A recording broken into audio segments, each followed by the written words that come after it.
जय हिंद साथियों, आज हम लोग सीटेट की एनसीईआरटी सीरीज में हिंदी शिक्षण पढ़ेंगे। हिंदी शिक्षण में वो चीजें पढ़ेंगे जहां से आपकी परीक्षा में सवाल आते हैं। एक ऐसी मैराथन क्लास होगी जिसके बाद आपको परीक्षा हॉल में जाने के बाद सभी प्रश्न आपको हुबहू मिलेंगे।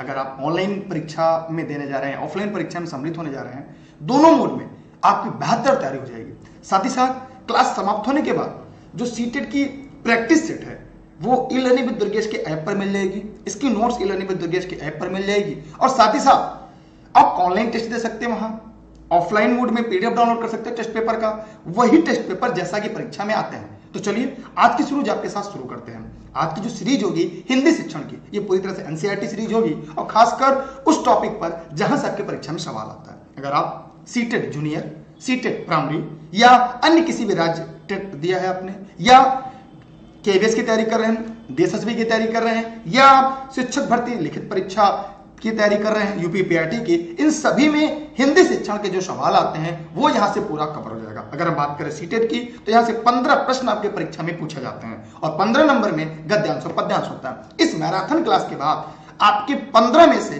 14 प्रश्न आसानी से सही होंगे। और आपने थोड़ी सी मेहनत और कर दिया, थोड़ा सा स्वविवेक का प्रयोग किया तो 15 की जगह 15 प्रश्न भी आपके पूरे के पूरे सही होंगे। लेकिन जैसे आप इस वीडियो में जुड़िएगा, सबसे पहला काम इस वीडियो को अपने सभी साथी मित्रों को शेयर करिएगा। आज की क्लास आपके जीवन की एक यादगार और एक महत्वपूर्ण क्लास होगी और एक ही वीडियो लेक्चर में हम ऐसी सीरीज आपको पढ़ा देंगे हिंदी शिक्षण का जो एनसीईआरटी पैटर्न पर है कि आपको कभी भी दिक्कत नहीं होगी। तो आप शुरू करते हैं आज की रेज आपके साथ। ये निःशुल्क क्लास आप सभी के लिए देश हित में, राष्ट्र हित में महत्वपूर्ण है। गेस्ट के रूप में मैं ई लर्निंग विद दुर्गेश पर आपको अपने बचे हुए समय से पढ़ा रहा हूं क्योंकि हम चाहते हैं आप भी बेहतर करें इस देश के लिए, इस समाज के लिए और अपने परिवार के लिए। आइए देखते हैं, यहाँ पर हम लोगों ने देखा कि जो भाषा सीखने का जो मनोवैज्ञानिक क्रम है क्या है। तो पहले अगर जो भाषा सीखा जाता है, चाहे वो हिंदी भाषा हो, संस्कृत भाषा हो, अंग्रेजी भाषा हो, असमिया हो, कन्नड़ हो, कोई भी भाषा हो, उस भाषा का जो मनोवैज्ञानिक क्रम है पहले कैसे सीखा होगा आपने। पहले आपने सुना कि पापा, मम्मी, चाचा, चाची, फिर आपने बोला माँ, पा, छोटा बच्चा कैसे बोलता है, फिर आपने पढ़ना सीखा, फिर आपने लिखना सीखा। तो मैंने लिखना आपने अंत में सीखा। यह परीक्षा में सवाल आते हैं तो हिंदी शिक्षण में अगर यहाँ से सवाल आएंगे तो मैं पूरा उम्मीद करूंगा कि एक भी प्रश्न आपके, एक भी सवाल यहाँ से गलत ना हो। तो ये आपका क्रम हो गया, काफी महत्वपूर्ण है, काफी इंपॉर्टेंट है। एक प्रश्न आता है कि सुंदर लेखन के लिए, यह प्रश्न आपकी परीक्षा में पूछा जा चुका है, अगर आपको जो लेख अगर वो सुंदर लिखना है तो उसके लिए क्या करना चाहिए। तो सबसे बढ़िया तरीका है अभ्यास। बार बार लिखा जाए उसे हम शुद्ध लेख के नाम से जानते हैं। चाहे आप जूनियर की तैयारी कर रहे हैं, चाहे प्राइमरी की तैयारी कर रहे हैं, दोनों के लिए काफी महत्वपूर्ण है। लेकिन इस वीडियो के अंत तक बने रहिएगा। अगर आपने वीडियो यहां तक देखा तो शुरुआत है, अभी तो आपको और बेहतर करना है। तो ये श्रुति लिखना, शुद्ध लेख उसे बोलते, जैसे हमने बोला कि आप लिखें, भाषा लिखने का मनोवैज्ञानिक क्रम है। बच्चा बार बार सुनकर, देखकर जब लिखता है तो उसकी जो हैंडराइटिंग होती है उसमें सुधार होता है। अगला है कि जो प्राथमिक स्तर पर मौखिक अभिव्यक्ति के लिए सर्वश्रेष्ठ विधि क्या है। तो चित्र का वर्णन, जो प्राथमिक स्तर है, अगर हम इस स्तर की बात करें तो यहाँ पे ये 1 to 5 की बात कर रहा है। जो प्राथमिक स्तर है, जो प्राथमिक लेवल है, इस पर मौखिक अभिव्यक्ति के लिए, मैंने लड़का कैसे बोलता है तो उसके लिए है चित्र वर्णन। जैसे अगर आपने पढ़ा होगा जैसे क, तो क को केवल क नहीं पढ़ाते, हम कहते हैं क से कबूतर। क्या कहते हैं? क से कबूतर। तो हम बच्चों क्या पढ़ाते हैं? क से कबूतर। ख से पढ़ाना होगा तो ख से क्या पढ़ाते हैं? खरगोश पढ़ाते हैं। अब जैसे ही बच्चा ख बोलता है उसके दिमाग में खरगोश बन जाता है। अगर बच्चे को ग पढ़ाना होता है तो ग से क्या कहते हैं? हम गमला कहते हैं। क्या कहते हैं? ग से अगर हम बात करें तो ग से क्या होगा? गमला। अब बच्चे के मन में गमला आ जाएगा। अगर ए से पढ़ाना है, ए क्या होगा? बच्चा कहेगा ए फॉर एप्पल। तो बच्चा यहां पे क्या करेगा? A for Apple.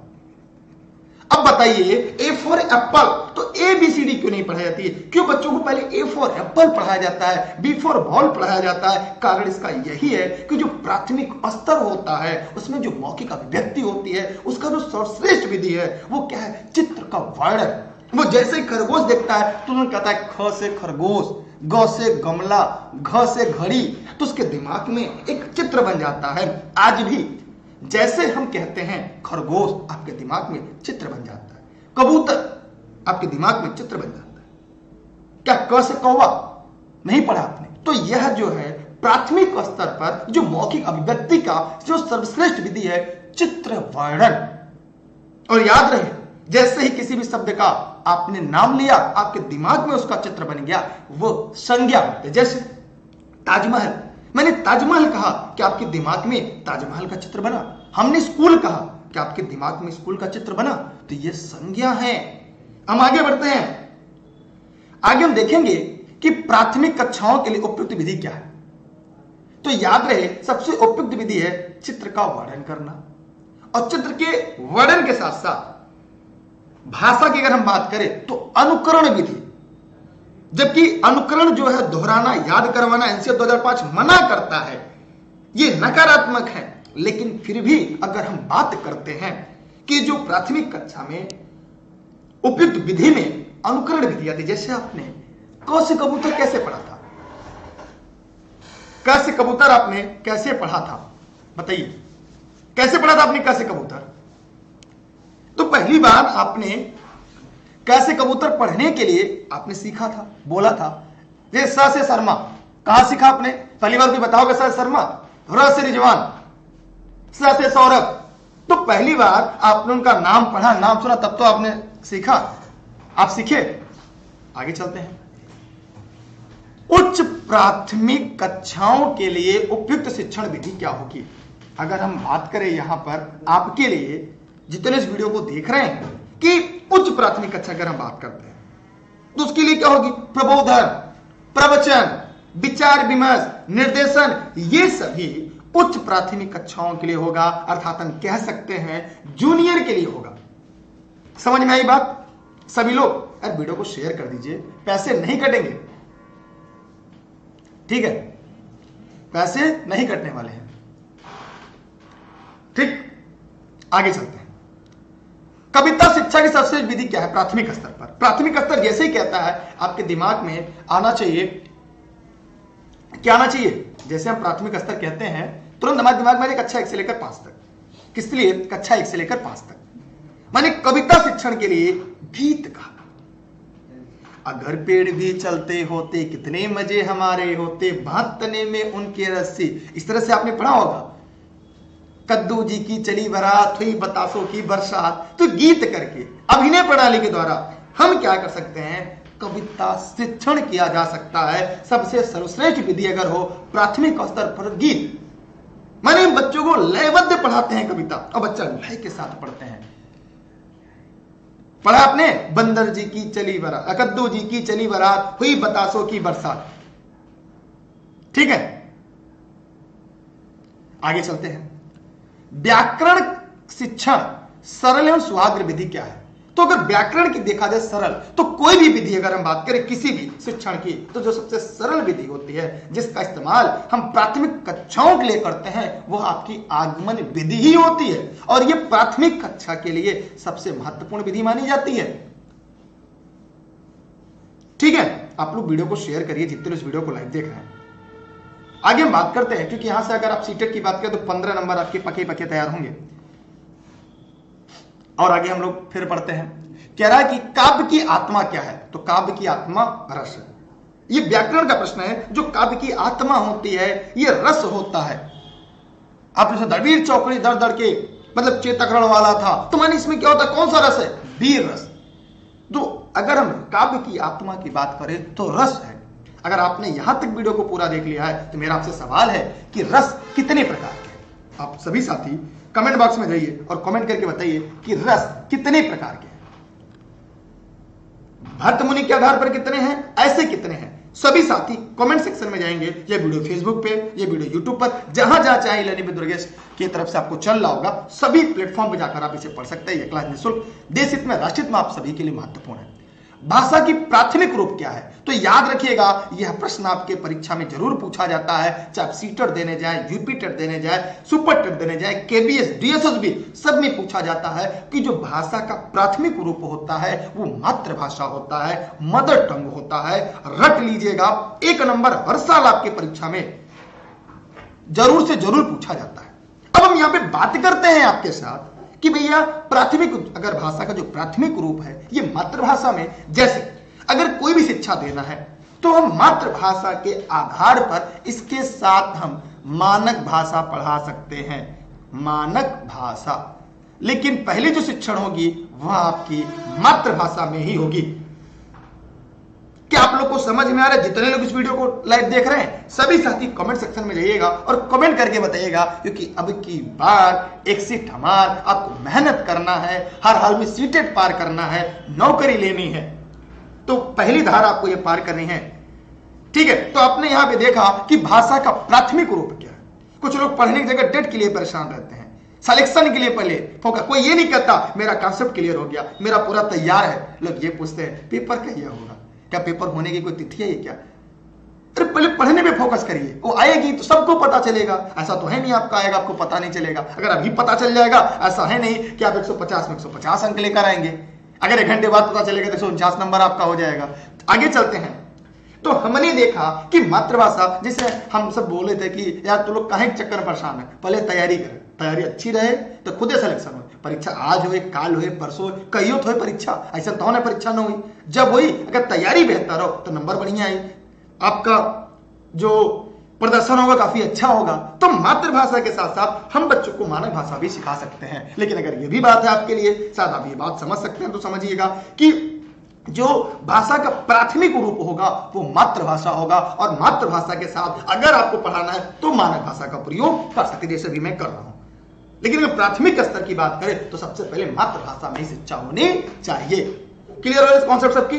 या अभी भी किसी के मन में कोई प्रश्न है, कोई सवाल है, जो भी हो आप पूछ सकते हैं। यार वीडियो को अपने सभी साथी मित्रों को शेयर कर दीजिएगा। ऐसी चीजें अगर यूट्यूब पर मिल जाए चैनल को सब्सक्राइब कर दीजिएगा। आगे हम बात करते हैं जो भाव विभक्तिकरण का सर्वश्रेष्ठ रूप क्या होता है बोला। जैसे मैं अपनी बात अब तक कैसे पहुंचा रहा हूं, कैसे भाषा जो कि अभिव्यक्तिकरण का सबसे सर्वश्रेष्ठ क्या है, बोलकर। हम अपने आप तक कैसे अपनी चीजें पहुंचा रहे हैं, बोलकर ही पहुंचा रहे हैं। आप इसे सुनकर देखकर पढ़ रहे हैं, उसके बाद सिलेक्शन भी लेकर आएंगे। मैंने अपने 2 काम किया, सुना देखा। और कुछ लोग लिख रहे होंगे, कुछ लोग स्क्रीनशॉट मार रहे होंगे। तो इस माध्यम से कहीं ना कहीं ये सर्वश्रेष्ठ तरीका क्या होगा, बोलना। ठीक, आगे हम बात करते हैं शब्द के अंत में जो जुड़ता है उसे कहते हैं प्रत्यय।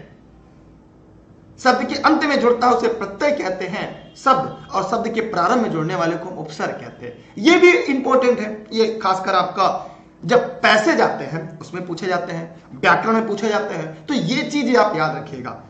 तो आप जरा उदाहरण दीजिए कोई प्रत्यय और उपसर्ग का। जितने भी साथी इस वीडियो को देख रहे हैं कम से कम 5-5 उदाहरण आपको देने हैं प्रत्यय और उपसर्ग के। आगे हम बात करते हैं, कह रहा है कि खंडानेय विधि किसे कहते हैं। तो प्रश्नोत्तरी विधि को खंडानेय विधि के नाम से भी जानते हैं। ठीक, आगे हम बात करते हैं देखो और कहो विधि में सर्वश्रेष्ठ शब्दों का परिचय कराया जाता है। तो जितने भी साथी इस वीडियो को देख रहे हैं जरा इसकी स्क्रीनशॉट अपने पास सुरक्षित रख ले, क्योंकि अगर स्क्रीनशॉट आपके पास है तो कहीं ना कहीं आप सिलेक्शन के करीब पहुंच रहे हैं, नजदीक पहुंच रहे हैं भैया। ठीक है कि नहीं पहुंच रहे हैं? हम बार बार कह रहे हैं आप लोग चीजों को पढ़ने पे ध्यान दीजिए, समझने पे ध्यान दीजिएगा। परीक्षा में यही चीजें आपको सिलेक्शन दिलाएगी।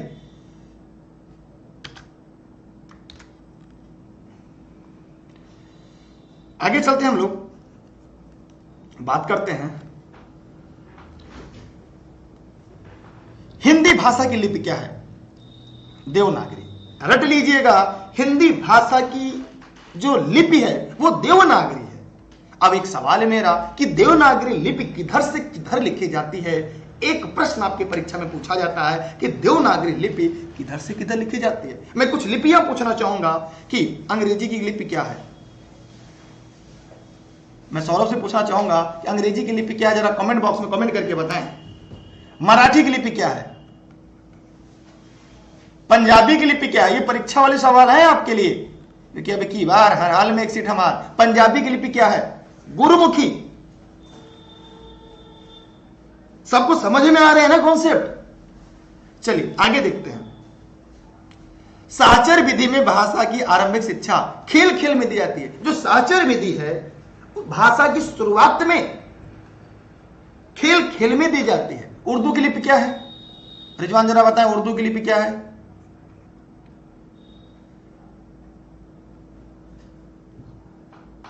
बताइए पंजाबी गुरुमुखी हो गई, उर्दू किधर से किधर लिखी जाती है, और इसकी लिपि क्या है, बताइए आप लोग। देखिए यहां से प्रश्न आपके परीक्षा में आएंगे तो गलती आप करेंगे। हम आगे बात करते हैं। अगर आपने अभी तक वीडियो को शेयर नहीं किया तो पहला काम शेयर करिएगा। सर्वप्रथम छात्रों को शिक्षा शुद्ध उच्चारण की देनी चाहिए। याद रहे, उच्चारण में त्रुटि नहीं होनी चाहिए। हिंदी भाषा की जननी कौन है? संस्कृत। अगर पूछा जाए हिंदी भाषा की आदि माता कौन है तो संस्कृत है। हिंदी की माई के बा संस्कृत बा, बाऊ के बा संस्कृत बा। चाहे हिंदी के संस्कृत माई पूछे, बाऊ पूछे, दादी पूछे, दादा पूछे, क्यों पूछे? संस्कृत बा। ठीक बा, आगे चले। शिक्षण प्रक्रिया का आखिरी चरण क्या, सबसे अंत चरण क्या होता है? ये मोस्ट इंपॉर्टेंट लाइन है आपके परीक्षा के लिए। तो शिक्षण की प्रक्रिया का जो आखिरी चरण होता है वो क्या है? वो मूल्यांकन है। क्या है? मूल्यांकन है। आप लोग की संख्या बहुत कम है यार, ऐसी सीरीज आपको पूरी यूट्यूब पर नहीं मिलेगी। मूल्यांकन है। अच्छा, कक्षा अध्यापक के सिद्धांत सूत्रों का सर्वप्रथम संग्रह करने वाले कौन थे? हर्बर्ट स्पेंसर थे। कक्षा अध्यापक के सिद्धांत सूत्रों का सर्वप्रथम संग्रह करने वाले हर्बर्ट स्पेंसर थे। ये एक नंबर में पूछा जाता है, ये रट लीजिएगा। ये नोट्स आपको ई-लर्निंग विद दुर्गेश के ऐप पर मिलेगा। अगर घर बैठे प्राप्त करना चाहते वो भी आपको मिल जाएगा। शिक्षण के सर्वप्रथम उच्चारण पर बल देना चाहिए। और आपको भी पता होगा कि शिक्षण पे के लिए सबसे ज्यादा किस पर फोकस किया जाता है? उच्चारण पे। क, ख, ग, घ, अंग। तो इस पर उच्चारण पर अ, आ, इ, ई, उ, ऊ। तो जो उच्चारण पर सबसे ज्यादा बल देना चाहिए। क्या आपको समझ में आ गया? जितने वीडियो को लेक्चर में देख रहे हैं सबको समझ में आ रहा है चीजें? अब हम आगे बढ़ते हैं। चलिए आगे देखते हैं। आगे है, अगर हर्बर्ट स्पेंसर की जो भाषा शिक्षण सूत्र है ये 7 प्रकार से है। इन 7 का जिक्र हम करेंगे आपके साथ। आप लोग देखिए नोट्स के लिए इस नंबर पर व्हाट्सएप करके जानकारी ले सकते हैं। जितने लोग भी इस वीडियो को देख रहे हैं, यह क्लास आपको जौनपुर जनपद के सिराजे हिंद से मिल रहा है लाइव। अब यहां पे ध्यान से देखना है, हर्बर्ट स्पेंसर की जो भाषा शिक्षण सूत्र है वो क्या क्या है, इसके स्क्रीनशॉट रख लीजिए। ठीक है, यहां पे ध्यान से देखिएगा। ज्ञात से अज्ञात की तरफ बढ़ते हैं। जैसे अगर हिंदी पढ़ना शुरू किया तो जो जैसे पता है, अगर यहां पे लिखा है कमल, तो पहले आपने कमल पढ़ा था, क ख ग, तो कमल कमल पढ़ लिया। माने ज्ञात से अज्ञात की तरफ। क पता था, म पता था, ल पता था, कमल नहीं पता था, आप कमल तक पहुंच गए। सरल से जटिल की तरफ जाते हैं। हम कैसे बढ़ते हैं? सरल से जटिल की तरफ जाते हैं। हर्बर्ट स्पेंसर की भाषा शिक्षण सूत्र है ये, जहां से परीक्षा में सवाल पूछे जाते हैं आपके। विशेष से सामान्य की ओर। अब हम विशेष जो आपने पढ़ा है उससे किधर की तरफ चलेंगे? सामान्य की तरफ बढ़ेंगे। विश्लेषण से संश्लेषण विधि की तरफ बढ़ेंगे। यह भी आपको शिक्षण विधि में पढ़ाया जाएगा, गणित शिक्षण में पढ़ाया जाएगा, सीडीपी शिक्षण में पढ़ाया जाएगा, पर्यावरण शिक्षण में पढ़ाया जाएगा। उसके साथ साथ जो जूनियर में है एसएसटी पेडागोगी जो उसमें भी पढ़ाया जाएगा, साइंस पेडागोगी में पढ़ाया, सभी अलग अलग शिक्षण है, उनमें भी अलग अलग चीजें पढ़ाई जाएंगी। और सौरभ जी का धन्यवाद जो आपके नोट्स आप तक पहुंचाते हैं। ठीक है, आगे बात करते हैं अनुभव से तर्क की ओर। अनुभव से तर्क की ओर, जैसे कोई कह देगा ये कमल नहीं लिखा है, ये कम लिखा है, तो हम क्या करेंगे? नहीं यार, ये क्या लिखा है? ये कमल ही लिखा है। कैसे? क धन म धन ल बराबर कमल। तो अब हम क्या करेंगे? अनुभव से तर्क की तरफ बढ़ेंगे, आगमन से निगमन की तरफ बढ़ेंगे, मूर्त से अमूर्त की तरफ बढ़ेंगे। पहले हमने क्या पढ़ा? क से कबूतर। क्या पढ़ा? क से कबूतर। माने हमने कबूतर चित्र देखा। किसी किताब की शुरुआत में क्या आपने खाली क ख देखा था? नहीं, आपने क से कमल पढ़ा, ए फॉर एप्पल पढ़ा। तो ये क्या है? ये मूर्त है। जैसे मैंने कहा सौरभ, चित्र दिमाग में बन गया। कहीं देखते शादी को समारोह में, कहते हाँ यही सौरभ सर है क्या?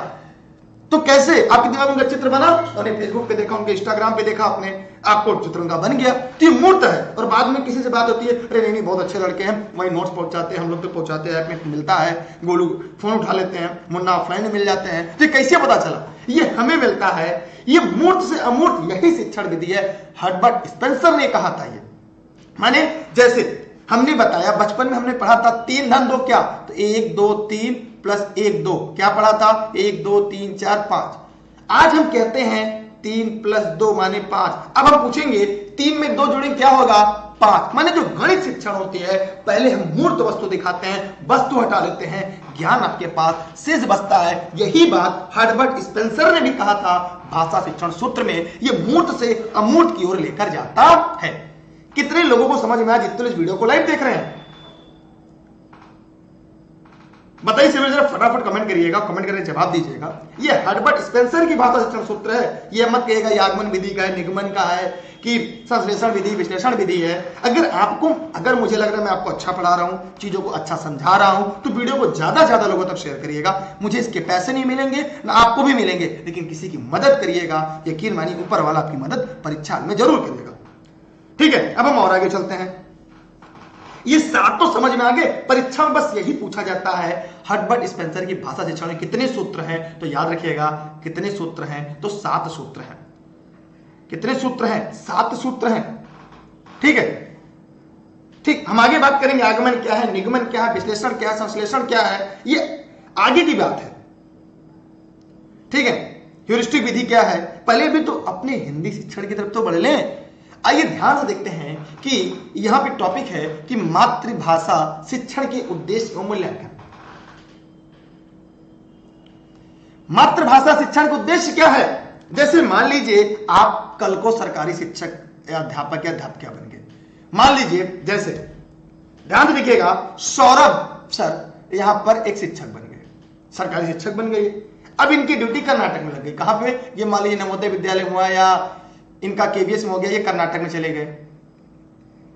अब यहां पर इनके जो बच्चे आएंगे उन्हें किस भाषा में शिक्षा देंगे, अगर ये हिंदी में पढ़ाएंगे क्या वो बच्चे समझ पाएंगे, नहीं समझ पाएंगे। उनको पढ़ाने के लिए कन्नड़ व्यक्ति ही चाहिए, क्योंकि वो वही भाषा सीख कराएंगे, क्योंकि बच्चों की पहली पाठशाला उनकी माता होती है, दूसरी उनका परिवेश, फिर विद्यालय की तरफ बढ़ते हैं। और बच्चा हिंदी भाषा जानता है हिंदी के लिए चाहिए, उर्दू जानता है उर्दू, बंगाली जानता है बंगाली, कन्नड़ जानता है कन्नड़, असमिया जानता है असमिया। तो इसके लिए बातें जरूरी है कि मातृभाषा में ही शिक्षा होनी चाहिए। उसके साथ साथ हम मानक भाषा का प्रयोग कर सकते हैं। रट लीजिएगा मेरे प्यारे शिक्षक साथियों, इस देश के निर्माताओं, तो हमने क्या देखा, किसी भी कार्य को प्रारंभ भली पूर्व करने, भली भांति करके उसे पर जो कार्य समाप्त करने वाले मान लगाया जाता है, उस कार्य को उद्देश्य कहलाते हैं। अब देखिए उद्देश्य क्या होता है, आपने पढ़ लिया, एक शुभ ऐसे अंतिम, मतलब यहां पर सीधा मैंने बताया भाषा क्या है, अभिव्यक्ति का माध्यम है। भाषा क्या है, अभिव्यक्ति का माध्यम है। मैं अपनी बातें आप तक कैसे पहुंचाता हूं, भाषा के माध्यम से पहुंचाता हूं। अगर पूछा जाए कि भाषा कैसे कैसे है, तो आप कैसे प्रकट करेंगे, या तो बोलकर, जैसे मैं बोल रहा हूं, कैसे कैसे, जैसे जब हम सौरभ का नाम लेते हैं, सौरभ क्या करते हैं, भाषा अभिव्यक्त करते हैं। कैसे करते हैं, देखिए एक तो हो गया बोलकर, फिर लिखकर। अभी देखिए सौरभ सर ने कैसे कहा कि भैया हमारा नाम कैसे ले रहे हैं, तो वो कौन सी भाषा हो गई, वो सांकेतिक हो गई। कैसे हो गई, सांकेतिक भाषा हो गई। तो इस सौरभ सर की कौन सी भाषा हो गई, अब सांकेतिक हो गई। तो हमने यहां पे देखा कि भाषा क्या रूप कितने हो गए, 3। बोलकर, मैं बोल रहा हूं, तभी तो आप तक पहुंच रहा है। भैया आपको सरकारी शिक्षक बनना है,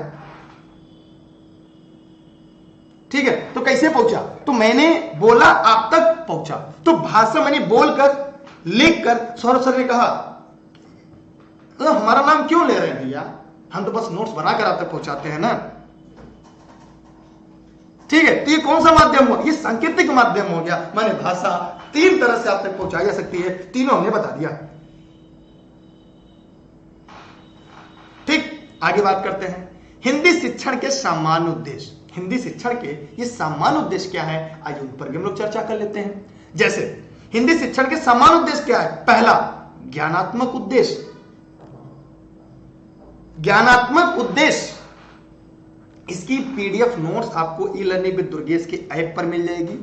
अन्य जानकारी के लिए आप बात कर सकते हैं। आप लोग इस वीडियो को शेयर कर दीजिएगा, जितने लोग इस वीडियो को देख रहे हैं सभी लोग शेयर कर दीजिएगा। और अभी अपने टेलीग्राम पे नहीं जुड़े होंगे, टेलीग्राम पर जुड़िएगा, दुर्गेश सर सर्च करके ई लर्निंग विद दुर्गेश। ये एनसीईआरटी नोट्स है, पूरी एनसीईआरटी। ज्ञानात्मक उद्देश्य क्या है, ये बात करते हैं। ज्ञानात्मक उद्देश्य माने इसका मतलब है कि बच्चों को भाषा एवं साहित्य की बातों का ज्ञान देना। मतलब जैसे आपने पढ़ा होगा छात्रों को कैसे सिखाया जाता है भाषा, और उसमें कविता होती है, कहानी होती है, साहित्य की बातें होती है, ज्ञान की बातें होती हैं, भगवान राम का जिक्र होता है, गुरु नानक का जिक्र होता है, बाबा साहब अम्बेडकर का जिक्र होता है, ईसा मसीह का जिक्र होता है, हजरत मोहम्मद साहब का जिक्र होता है। आपने देखा होगा उन किताबों में, भाषा की किताबों में इन सभी का होता है। भगत सिंह का होगा, महात्मा गांधी का होगा, सुभाष चंद्र बोस का होगा, नेहरू जी का होगा। ठीक है, तो यहां पर हमने आपने देखा कि ज्ञानात्मक उद्देश्य में छात्रों को भाषा साहित्य की बातों का ज्ञान देना होता है। जी हां मेरे प्यारे साथियों, मेरी बात समझ में आ रही है? अगर आ रही है कि मैं जो पढ़ा रहा हूं तो कमेंट में वाई लिखेगा, अगर नहीं समझ में आ रही है लिखेगा, क्योंकि मेरा उद्देश्य है आपको हर हाल में अब की बार सीटेट पार कराना है। भले वीडियो को ना शेयर करें। समझ में आ गया? अब हम और आगे बात करते हैं। ध्वनि शब्द वाक्य रचना का ज्ञान देना है। मैं ध्वनि से ही वाक्य रचना बना। जैसे मैंने कहा डॉक्टर भीमराव अम्बेडकर जी, बाबा साहब भीमराव अम्बेडकर, पंडित जवाहरलाल नेहरू, महात्मा गांधी, सुभाष चंद्र बोस, भगत सिंह, भगवान राम, गुरु नानक, तो ईसा मसीह जी, तो कैसे आप तक पहुंचा? महात्मा बुद्ध, तो ये चीजें कैसे मैंने ध्वनि से शब्द वाक्य रचना का बढ़ा और अब तक पहुंचा। ठीक, और आगे देखते हैं हम उच्च माध्यमिक स्तर पर। अगर उच्च माध्यमिक स्तर पर जाएंगे तो कहते हैं गाय पे निबंध लिखो। सुना है आपने, बचपन में पढ़ा होगा, सबसे फेवरेट निबंध, गाय पर निबंध लिखो, अपने मित्र पर निबंध लिखो, मित्र कैसा हो, मेला पे लिखो। तो निबंध लिखने के लिए कहते हैं सबसे ज्यादा गाय पे निबंध लिखने का आता है, कुत्ते पे निबंध लिखने का आता है, गधे पे निबंध लिखने का आता है, गधा पे, हाथी पे, मेरे परिवार पे, मेरे दोस्त पर। ठीक है, तो इस तरह के निबंध उच्च माध्यमिक स्तर पर जो ज्ञानात्मक जो उद्देश्य होता है वो यहां से आता है। कहानी के माध्यम से कहानियां सुनाया जाता है। कहानी के साथ साथ अगला क्या होगा, नाटक करके। नाटक आपने भी देखा होगा, प्राय 15 अगस्त, 26 जनवरी या अन्य कभी अन्य महत्वपूर्ण जगह पर इसका उपयोग किया जाता है। ठीक, आगे हम बात करते हैं कि काव्य गीत। काव्य गीत का मतलब मैंने आपको बताया, जैसे गुरु गोविंद दो खड़े, तो ये काव्य गीत कहा, ये हिंदी भाषा शिक्षण में मिलेगा। ठीक है, अभी किसी ने कहा डाकिया पर निबंध आया था, तो पता नहीं, आप बताइए कमेंट करके आपको किसका निबंध आज तक याद है। अब रचना कार्य, मौखिक एवं लिखित रूपों में ज्ञान। मौखिक रूप में बच्चे ट्विंकल ट्विंकल लिटिल स्टार याद करते हैं। अब हाथी को गिनती सिखाएंगे, बोल हाथी एक। तो ये क्या होता है, ये मौखिक और लिखित के रूप में ज्ञान देना। बोलते हैं, बच्चा लिख कर दिखाता है। जैसे क्या है कि अगर आप ई-लर्निंग विद दुर्गेश के ऐप पर जाते हैं या नोट्स लेते हैं तो लिखित मिल गया। सुनना है तो भैया देख के सुन लीजिए, मौखिक में पढ़ा रहा हूं सुन लीजिए। अगर आपको पूरा कंप्लीट नोट चाहिए तो आपने घर बैठे प्राप्त कर लिया, या ऐप से प्राप्त कर लिया, या e learning with Durgesh Facebook page से प्राप्त कर लिया, या इंस्टाग्राम से प्राप्त कर लिया। तो ये चीजें कैसे हुई, यही संपन्न हुई। तो ये था हिंदी शिक्षण का सामान्य उद्देश्य में ज्ञानात्मक उद्देश्य। ठीक है, क्या सबका कॉन्सेप्ट क्लियर हुआ? जितने इस वीडियो को लाइव देख रहे हैं जरा फटाफट कमेंट सेक्शन में कमेंट करिए। आपकी संख्या बहुत कम है यार, ऐसा काहे कर रहे हैं आप लोग? पढ़ाने में कोई कमी हो तो बताइए। डेली क्लास आपकी होगी सीट में। आगे हम बात करते हैं कौशलात्मक उद्देश्य। ये काफी यूनिक है। इन उद्देश्यों का संबंध भाषा के कौशल से है। कौशल का मतलब सीधी सी बात है, कौशल का मतलब क्या है? देखिए नोट्स के देखिए, इस नंबर पर करिए मैसेज।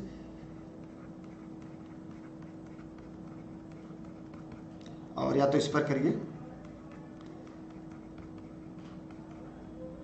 ये सभी जौनपुर से हैं। हम बात करते हैं टॉपिक पे। देखिए अब हमने यहां पर ये देखा कि जो कौशल का मतलब है कि जैसे कोई चीज में अपनी भूमिका अदा करना। अपनी भूमिका कैसे? जैसे पढ़ना, लिखना, सुनना, बोलना, अर्थ ग्रहण करना आदि। अर्थ ग्रहण करने का मतलब यह है कि जैसे मैंने कहा आप लोग वीडियो को लाइक करिए, तब आपको समझ में आ गया अंगूठा दबाना है। मैं कहूंगा चैनल को सब्सक्राइब करिए, तो आपने जो ललका वाला है उसको क्लिक किया, मैंने बोला, आपने सुना और आपने अर्थ ग्रहण किया। अच्छा सर, कहने का मतलब यह है कि अंगूठा का बटन दबाना है। तो ये क्या हो गया? ये कौशलात्मक उद्देश्य हो गया। ये कौन सा उद्देश्य हो गया? ये कौशलात्मक उद्देश्य हो गया। इसे पढ़ना भी है, मैंने यहां पे लिख दिया। जैसे कुछ लोग कह रहे सर नोट्स कैसे मिलेगा, तो मैंने लिख दिया कि नोट्स कैसे मिलेगा। तो ये कैसा हो गया? आपने पढ़ लिया, मैंने लिखा, आपने पढ़ लिया, मैंने बोला, सुन लिया, आपने अर्थ भी ग्रहण कर लिया। अच्छा, अगर आप मुझे नोट्स चाहिए, एनसीईआरटी नोट्स चाहिए, तो मुझे यहां से मिल जाएगा। अगर मुझे एनसीईआरटी की नोट्स चाहिए तो यहां पर मिल जाएंगे। ठीक है, तो ये चीजें कहां से पता चली? यहीं से पता चली। अब कैसे? सुनकर आपने अर्थ ग्रहण किया। कैसे कैसे? आपने सुना और सुनकर अर्थ ग्रहण कर लिया। दूसरा, शुद्ध एवं स्पष्ट वाचन करना। अगर मैं शुद्ध नहीं बोलूंगा तो आप शुद्ध समझेंगे नहीं, और जब समझेंगे नहीं तो कोई कौशल उद्देश्य नहीं होगा। अगर इसी नोट्स में साफ साफ ना लिखा होता तो फिर क्यों लेते? क्यों परीक्षा से पहले इलेनी विद्रोह नोट्स पढ़ते हैं? इसीलिए, क्योंकि शुद्ध और स्पष्ट होता है। गद्य पद्य क्या होते हैं? अगर हम सीटेट की बात करें तो गद्य और पद्य प्रोज और पोट्री से मिलाकर 15 प्रश्न आते हैं। कितने प्रश्न? 15 प्रश्न आते हैं। और यह पढ़कर अर्थ ग्रहण करना, और वही गद्य पढ़ने के बाद प्रश्नों का उत्तर देना है। गद्य से 9 प्रश्न आते हैं और पद से 6 प्रश्न आते हैं। कुल मिलाकर 15 प्रश्न आपकी परीक्षा में आते हैं। तो ये बहुत बड़ी चीजें हैं। ठीक, ये वीडियो रहेगा, जितनी बार चाहे वीडियो को देखें। ठीक है, आप लोग चीजों को समझिए, वीडियो को समझिए, क्योंकि देखिए सिलेक्शन लेना है आपको, और परीक्षा हाल के अंदर ऐसे ही प्रश्न आते हैं। देखिए, अब की बार सीटेट पार। हम आगे चलेंगे प्रश्न की तरफ, मतलब अगले टॉपिक की तरफ। स्क्रीनशॉट ले लिया आपने? अगर आपको जरूरत पड़े स्क्रीनशॉट ले लीजिएगा। आपने वीडियो को शेयर किया नहीं? कमेंट सेक्शन में कमेंट करके बताइएगा। आगे हम बात करते हैं। अगला है इसमें टॉपिक कौशलात्मक शिक्षण विधियां में। देखिए तो क्या था? बोलकर भाव व्यक्त करना। जैसे भी किसी ने कहा बोलकर, मैंने क्या कहा कि ठीक है आप वीडियो को जितनी बार चाहे देख सकते हैं, ये ई लर्निंग विद दुर्गेश की ऐप पर आपको हमेशा मिलेगा। ठीक, अब ये मैं लिखकर भी किसी ने बताया कि सर वीडियो को प्राइवेट ना करिएगा, उन्होंने लिखकर अपनी भाव व्यक्त की। सौरभ ने कहा कि सर ये क्लास लाइव है, उन्होंने बोल दिया। फिर आपने लिखकर बताया अरे नहीं नहीं सर प्राइवेट मत करिएगा, बहुत अच्छी क्लास है, सीटेट के लिए रामबाण है, क्योंकि आपको शिक्षण पढ़ना है। केबीएस के लिए रामबाण है, डीएसएसबी के लिए रामबाण है, सुपरटेट के लिए रामबाण है। क्यों? क्योंकि शिक्षण कहां यूट्यूब पर मिल रहा है, सब वही पुराने प्रश्न का ही उत्तर करा रहे हैं मैराथन क्लास कह के। तो ये कैसे आपने जाना? यहां पे जाना। अब हम आगे चलते हैं, व्यवहारगत परिवर्तन की बात करते हैं। ये व्यवहारगत परिवर्तन क्या है? ठीक है, अब व्यवहारगत परिवर्तन के बारे में जानते हैं आप सभी के साथ मिलकर। देखिए यहां पर हम लोगों ने क्या देखा? व्यवहारगत में छात्र धैर्य पूर्वक सुन सकेगा, सुनने के शिष्टाचार का पालन करेगा। जब व्यवहारगत का मतलब क्या है? मैं अगर पढ़ाऊं, लोग कहते हैं सर ठीक है, अगर मैं कहूं आपसे कि भैया मैं बढ़िया पढ़ा रहा हूं, तो कैसे? जब आप पूरा सुनेंगे, आप कुछ सेकंड किसी का मूल्यांकन कर लेंगे क्या? नहीं कर पाएंगे। कर पाएंगे? नहीं कर पाएंगे। उसके लिए धैर्यवान होना चाहिए, सुनने के शिष्टाचार होना चाहिए। चमन टाइप के भी लोग आ जाते हैं, जैसे जिनको कोई काम नहीं है, जैसे इसे अपनी ठल्ले कहते हैं। घर के लोग कहते हैं अरे यार ये तो कहां से हमारे कुल में पैदा हो गया। जिनके माँ बाप उनको पैदा करने के बाद उनको कहते हैं यार कहां से आ गया मेरे नाम को कलंक करने के लिए। तो ऐसे लोग भी होते हैं, लेकिन यह व्यवहार, ये शिक्षण जिनको बाहर करना है। तो यहां पर हमें छात्र धैर्यपूर्वक सुनेगा और सुनने का शिष्टाचार का पालन करेगा और फिर जाके सिलेक्शन देगा। मैं अगर पढ़ाऊंगा, वो सुनेगा, समझेगा, तभी तो परीक्षा में स्कोर करेगा। क्या आपकी तरफ सभी लोग हैं शिष्टाचार? बताइए। तो आगे हम लोग बात करेंगे, अपराधी किस्म के बालक होते हैं, छमन टाइप के बालक होते हैं, उनकी जिक्र बाद में करेंगे। वो टाइम पास करते, उनके माँ बाप शर्म करते हैं कहां से पैदा हो गए, और कभी कभी क्लास में भी आपकी एंट्री कर देते हैं। ठीक है, आगे देखते हैं शब्द, मुहावरा, उक्तियों का जो प्रसंगानुकूलन अर्थ वो भाव समझ सकेगा। मतलब जैसे मैंने कोई सी चीज का शब्द का प्रयोग किया, मैंने मुहावरे का प्रयोग किया, मैंने वहां की उक्तियों का प्रयोग किया कि कर भला तो हो भला, वीडियो को शेयर करिए। अब आपने क्या कहते समझा कि कर भला, मैंने मैं वीडियो शेयर करूंगा, लोग देखेंगे, तो अगर वो पास हो जाएंगे, उनके अंतरात्मा से मुझे कहीं ना कहीं ऊपर वाला देखेगा और आशीर्वाद मिलेगा। कर भला तो हो भला, और पढ़ेगा इंडिया तभी तो बढ़ेगा इंडिया। तो ये हमने क्या किया, शब्दों से आपको समझाने का प्रयास किया। अब इसमें क्या होगा, स्वराघात, बलाघात, स्वर के उतार चढ़ाव के अनुसार बच्चा अर्थ ग्रहण कर सकेगा। जैसे धरवीर चौकड़ी दर दर के चेतकरण वाला था, तो ये क्या किया, अब हमने क्या किया, स्वर का इस्तेमाल किया। अब उसको लग रहा है अच्छा ये वीर रस उसके अंदर अपने आप आ जाएगा। कभी कभी होता है गाने होते पहले खूब म्यूजिक बजता है, फिर गाना बजता है, तो इससे भी बच्चा क्या करता है, उतार चढ़ाव जो होता है कविता का वो भी आपके लिए माने रखता है। लय, सुर, ताल, इनका भी प्रयोग होता है आपके लिए। जैसे अब हाथी को गिनती सिखाएंगे, अरे बोल हाथी ए, बच्चे कहेंगे अरे बोल हाथी ए, तुझे मिलेगा के, थोड़ा तुम खाओगे थोड़ा हम खाएंगे, अरे बोल हाथी दो, बोल हाथी दो, तुम जोर जोर से रो, थोड़ा तुम रोगे थोड़ा हम रोएंगे। तो ये क्या हुआ, ये जो स्वराघात है, बलाघात है, माने ये उतार चढ़ाव, ये कहां पे होगा, ये आपको कविता में होता है, ये कहानी में भी होता है। जैसे एक समय की बात है,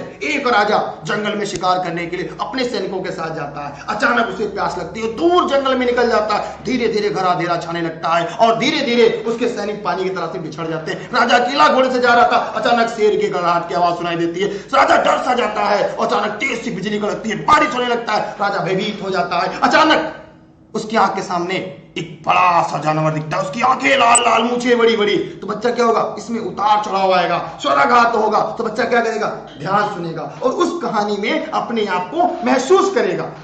क्या करेगा, अपनी कहानी में बच्चा क्या करेगा, महसूस करेगा। और वह आगे हम बात करेंगे कहानी शिक्षण क्या है, कविता शिक्षण क्या है, क्योंकि एक ही दिन में तो सब नहीं सीख पाएंगे ना। तो ये स्वराघात हो गया, बलाघात हो गया, स्वर के उतार चढ़ाव हो गए, यह व्यवहारगत परिवर्तन है, खासकर शिक्षण के लिए। आगे बात करते हैं हम लोग, ये भी आपका हो गया।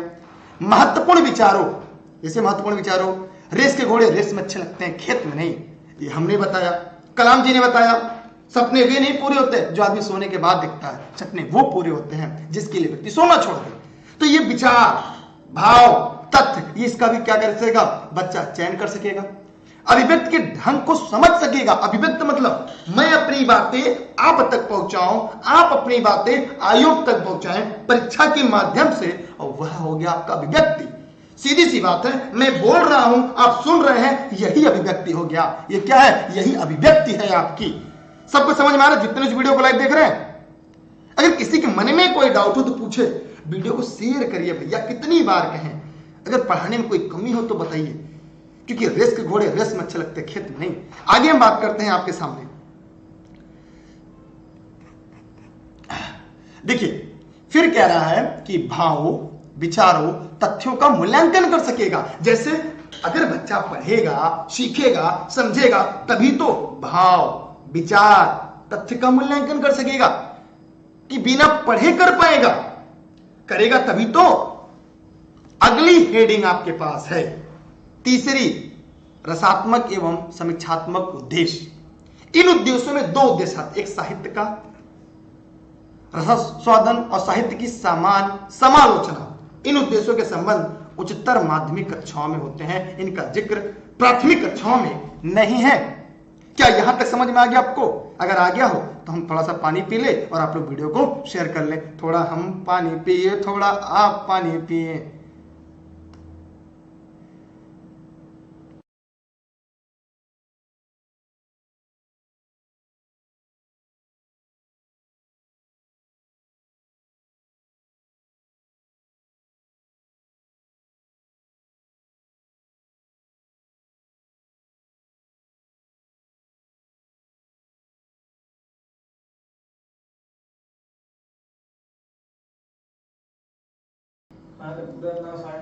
ठीक है, अब हम आगे देखते हैं।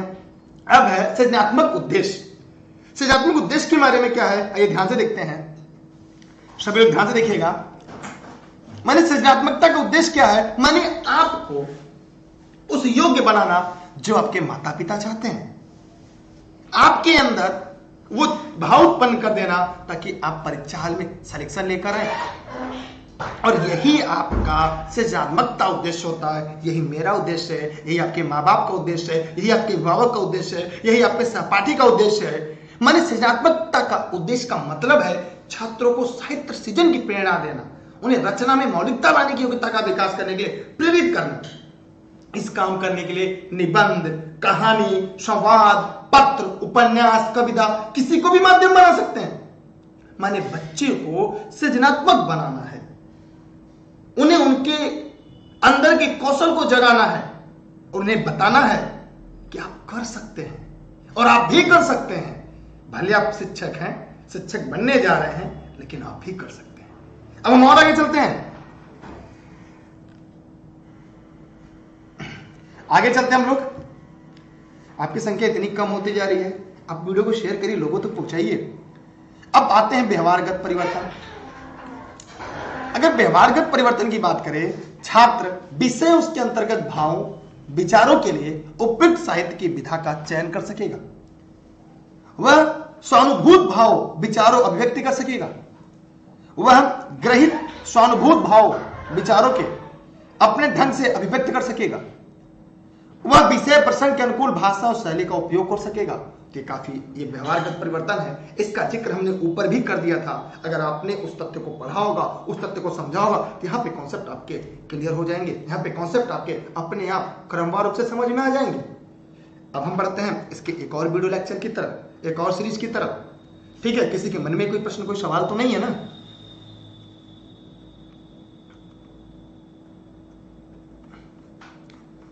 आगे देखते हैं। क्या आप जानते हैं, डू यू नो, क्या आप जानते हैं? क्या जानते हैं भैया? आप तो कहिए हाँ जानते हैं। शब्द भंडार में वृद्धि के लिए गद्य शिक्षण उत्तम है। शब्द भंडार के लिए मतलब क्या होता है, ये ध्यान दीजिएगा। जैसे जब हम कोई चीज पढ़ते हैं, चाहे हिंदी पढ़िए, पेपर पढ़िए, तो अगर वो शब्द आपके दिमाग से गुजरा है तुरंत, जैसे मैंने क्या पढ़ा, शब्द भंडार में वृद्धि के लिए गद्य शिक्षण उत्तम है। अगर मैं शिक्षण शब्द कभी ना पढ़ा होता, पहली बार आता, पता कैसे पढ़ते, स में छोटी मात्रा में शिक्षण, शिक्षण, माने कभी भी आप कहते हैं कठिन शब्द है। कठिन शब्द का मतलब क्या है, जो शब्द आपने आज के पहले कभी नहीं सुना है, आपका जो दिमागिया है ये पहली बार शब्द को सुना है, उसी को हम कहते हैं क्या, क्या कहते हैं बताइए? उसे कहा जाता है कि आपने उस शब्द को कभी नहीं सुना है, कभी नहीं पढ़ा है, वह कठिन शब्द हो गया। तो शब्द भंडार में वृद्धि के लिए गद्य शिक्षण है। माने कहानी पढ़िए, साहित्य पढ़िए, उपन्यास पढ़िए या गद्य सीरीज को पढ़िए, आपके अपने आप उसमें भाषा मिलेंगे, शब्द मिलेगा और शब्द से शब्द भंडार बढ़ेगा, आपकी डिक्शनरी बढ़ेगी। भाषा प्रयोगशाला का उपयोग उच्चारण सुधार हेतु किया जाता है। इसका जो प्रयोगशाला है भाषा का, उसके लिए उच्चारण, क्योंकि जितना ज्यादा पढ़ेंगे, बोलेंगे, उतना शुद्ध उच्चारण होगा आपका।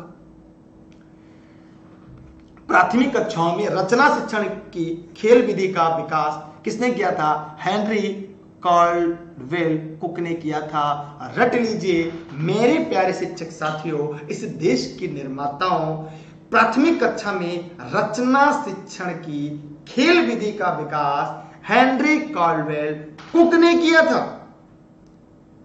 ये सिलेक्शन वाले टॉपिक हैं, क्या आपको पता था इसके पहले?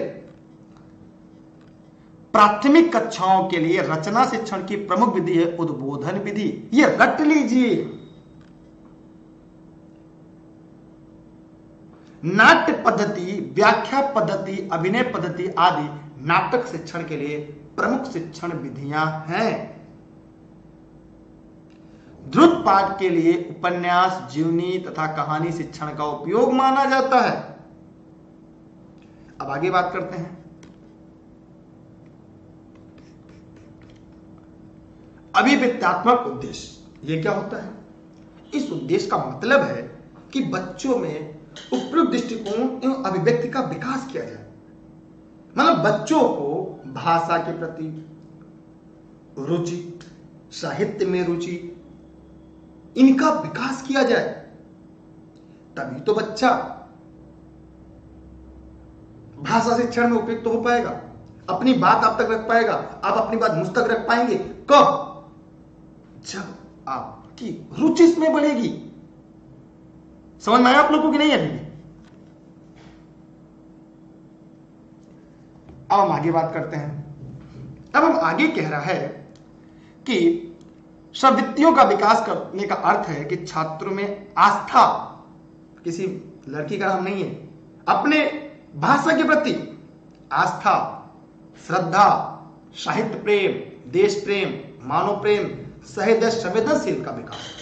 मतलब मैंने एक लाइन में आपको समझा दिया कि इसका मतलब यह है अपनी भाषा के प्रति रुचि हो, चाहे आस्था, श्रद्धा, साहित्य प्रेम, देश प्रेम, मानव प्रेम, अंदर से इधर से।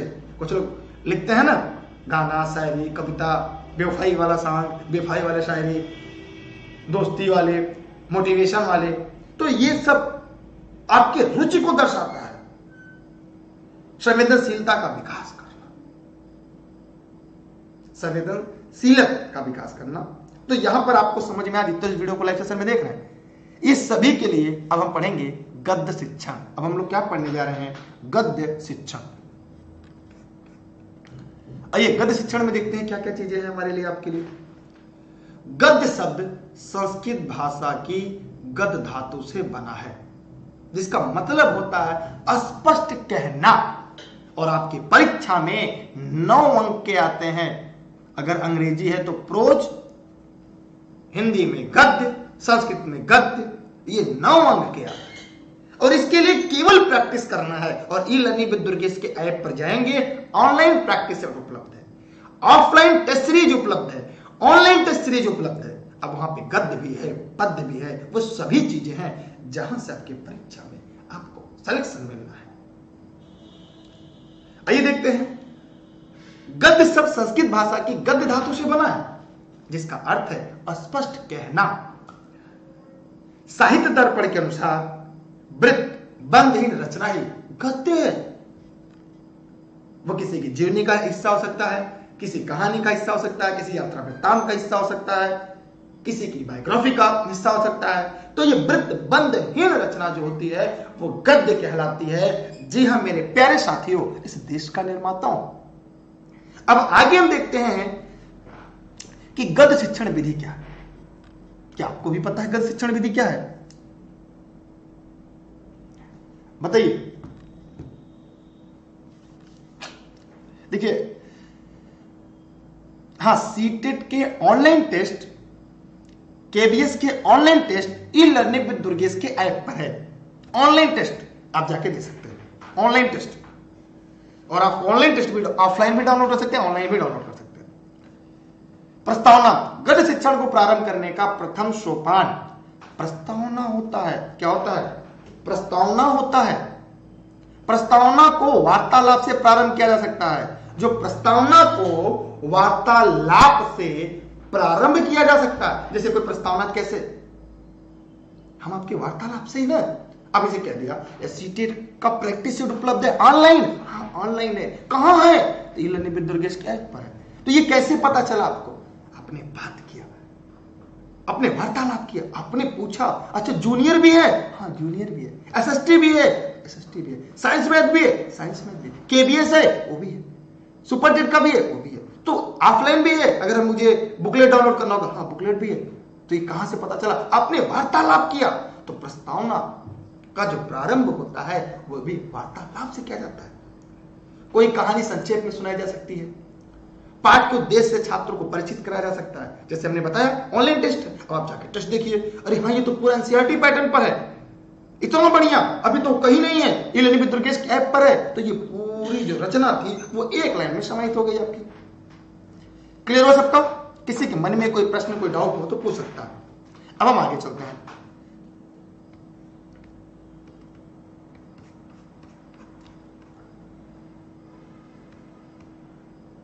हम बात करते हैं वाचन। ये वाचन में क्या है, ध्यान से देखते हैं। प्रस्तावना व उद्देश्य कथन के पश्चात अध्यापक द्वारा उचित आरोह अवरोह का ध्यान रखते हुए शुद्ध उच्चारण सहित जो विस्मित विरामी मतलब जो विराम चिन्ह होते हैं उनका ध्यान रखते हुए प्रभावपूर्ण ढंग से आदर्श वाचन किया जाता है। ये तो आप भी जानते हैं, ठीक है। काठिन्य निवारण, वाचन के बाद गद्य भाग के कठिन शब्दों का स्पष्टीकरण आवश्यक होता है। इसके लिए निम्नलिखित प्रविधियों का प्रयोग किया जाता है। काठिन्य निवारण के माने वाचन के बाद गद्य भाग के कठिन शब्दों का स्पष्टीकरण आवश्यक होता है। इसके लिए निम्नलिखित जो प्रविधियां हैं उसका प्रयोग की जा सकती है। ठीक है, आइए देखते हैं इसके बारे में क्या क्या है। जैसे चित्र दिखाना, जब चित्र दिखाते हैं तो बच्चे के अंदर भाषा कौशल का विकास होता है, उसके अंदर भाषाई ज्ञान का विकास होता है। जैसे कोई आपने देखा होगा चित्र में दो अंतर देखिए तो बच्चा देखेगा अच्छा इसमें भी हाथी, इसमें भी हाथी है, हाथी मोटा है, हाथी का सूंड एक में बड़ा है, एक में दांत छोटा है, आंख बड़ी है। तो चित्र भी अपने आप में भाषा का एक भाषा होती है, छोटा बड़ा, मोटा पतला, ऊंचा नीचा, खाला। तो ये चित्र भी क्या होती है, भाषा व्यक्ति का साधन है। दूसरा प्रतिमूर्ति दिखाकर, मानचित्र के द्वारा, प्रत्यक्ष पदार्थ, जैसे मैंने कहा पेन, ये रहा पेन, ये क्या है आपका पेन, दिखाकर पेन, अच्छा यही पेन है। जैसे मैं आपसे कहूंगा पेंसिल, आपके दिमाग में आ जाएगा ओ पेंसिल, आपके दिमाग में चित्र बना। संकेत द्वारा, जैसे मुझे आपसे पेन मांगना है, तुमको मैंने पेन मांगा तो इस संकेत के द्वारा मैंने कहा, समझ में आया आपको, तो लिख रहे हैं आप तो इस संकेत के माध्यम से हुआ ना, आप तक पहुंचा ना, समझ गए आप ना, शेयर किया आपने, लाइक किया आपने, तो ये सांकेतिक भाषा हो गई। ठीक, आगे बात करते हैं अभिनय के द्वारा। नाटक में आपने देखा होगा, कविता में भी देखा होगा, अभिनय के माध्यम से भी सिखाया जा सकता है। जैसे अगर 3 घंटे आपको किताब पढ़ने के लिए कहा जाए और 3 घंटे आपको कोई पिक्चर दिखा दी जाए, किसकी स्टोरी आप अच्छे से बता पाएंगे? बताइए, पिक्चर की। क्यों? अभिनय आपके दिमाग में जो चित्र होता है वो छप जाता है विलोम कथन के द्वारा। जैसे होता है अरे जल्दी चाय पी लीजिए नहीं तो गर्म हो जाएगा, लोग हंसते हैं कि चाय तो रखने के बाद ठंडी ना होगी, लोग कहते गर्मा जाए। तो विलोम कथन के द्वारा भी सिखाया जाता है कभी कभी। समझ में आया आपको? आगे संधि विच्छेद के द्वारा, समाज विग्रह के द्वारा, व्याख्या के द्वारा। तो ये सारी चीजें आपके लिए सबसे ज्यादा महत्वपूर्ण है। देखिए अन सभी क्लास के लिए आप टेलीग्राम सभी लोग ज्वाइन कर लीजिएगा,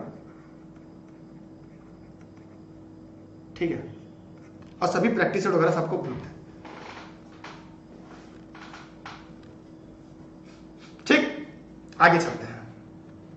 एक सवाल आया है, क्या संकेत के माध्यम से मोबाइल नंबर भी दिया जा सकता है? जी हां, अगर आपने स्काउट गाइड की ट्रेनिंग ली होगी, स्काउट गाइड किया होगा, तो आपको बताया गया होगा कि दूर खड़ा व्यक्ति को आप संकेत के द्वारा कोई अंक उसे बता सकते हैं, कोई अंक समझा सकते हैं, कोई संदेश दे सकते हैं। ठीक, आगे चलते हैं। विश्लेषण। ये विश्लेषण क्या है? विश्लेषण कार्य प्रश्नोत्तर के माध्यम से किया जाता है। पुनः अध्यापक द्वारा आदर्श वाचन, छात्रों द्वारा सस्वर वाचन किया जाना चाहिए। ठीक, सस्वर माने स्वर के साथ। ठीक, और आगे चलते हैं। काव्य शिक्षा। काव्य जो है आत्माव्यक्ति होती है, जो कि हृदय की वस्तु, जैसे आपने देखा होगा कविता इसे कह सकते हैं। मतलब कविता आत्मा की संकलनात्मक अनुभूति है, छंदोबद्ध तथा नियमित गति में होने के कारण ताल और लय पर चलती है। किस पर? ताल और लय पर चलती है। कविता शिक्षण विधि, ये पढ़ लेते हैं हम लोग। अब कौन सी शिक्षण विधि? कविता की शिक्षण विधि। गीत तथा अभिनय प्रणाली, इसके बारे में मैंने जिक्र किया था आज। यह प्रणाली आरंभिक कक्षाओं में बाल गीतों के लिए प्रयोग में लाया जाता है। किसके लिए? बाल गीतों के लिए प्रयोग में लाया जाता है। अभिनय प्रधान पदों में बालक उचित ढंग संचालन के द्वारा भाव व्यक्त करना सीख जाता है। अर्थबोधन प्रणाली, इस प्रणाली में शिक्षक क्यों स्व कविता का अर्थ बताता है, स्वयं कविता का अर्थ बताता है। सबको समझ में आ रहा है? जितने इस वीडियो को लाइव देख रहे हैं, आज संख्या काफी कम है जितने इस वीडियो को देख रहे हैं। इसके बाद अगली मैराथन क्लास होगी, जिसकी लिंक आपको टेलीग्राम पर मिल जाएगी।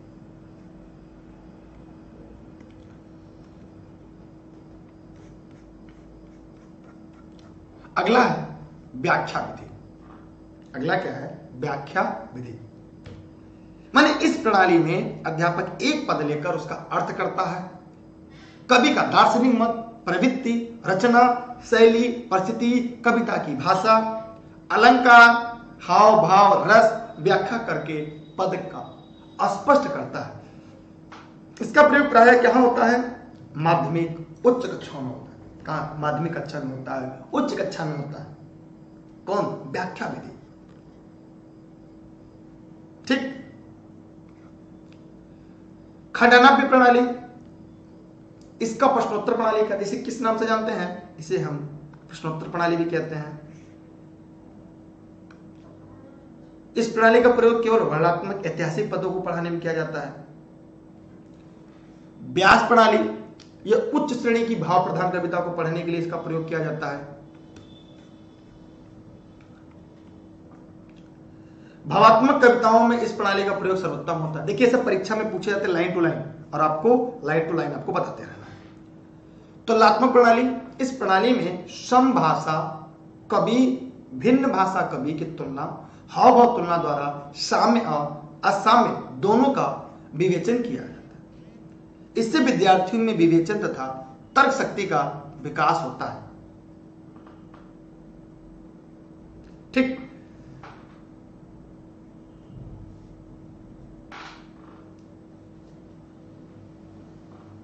ठीक, सबका क्लियर हुआ? किसी के मन में कोई दिक्कत?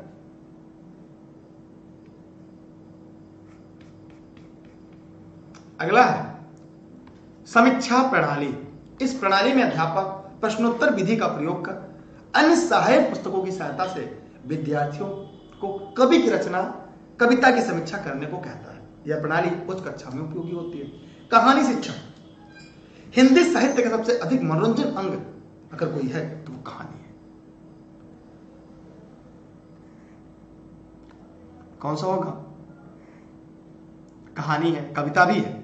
कहानी का उद्देश्य बोलने की आदत डालना। बोलने की आदत डालना, जैसे होता है कोई कविता सुनाते हैं, कोई कहानी पढ़ते हैं, उसी में से हम सवाल पूछते हैं। ठीक है। आदत डालना तथा विचारों की क्रमबद्ध शक्ति बढ़ाना।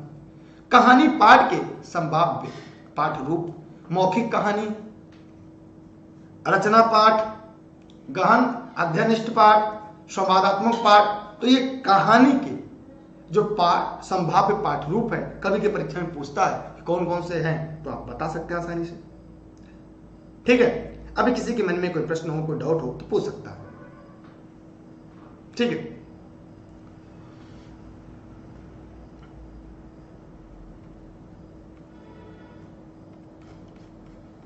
आगे देखते हैं, कहानी का अंग यहां से है। तो आप सभी लोग जितने इस वीडियो को लाइव देख रहे हैं, आप इस वीडियो को अपने सभी साथी मित्रों को शेयर कर दीजिएगा। ऑनलाइन क्लास और नोट्स के लिए इस नंबर पर आप सब व्हाट्सएप करके जुड़ सकते हैं।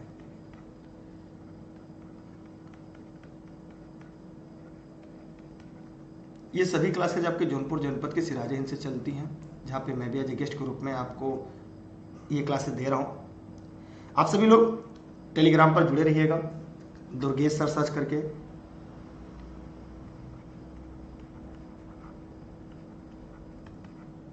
जहाँ पे सभी क्लासेज आपको फ्री मिल जाएंगी, नोट्स भी आपको मिल जाएंगे।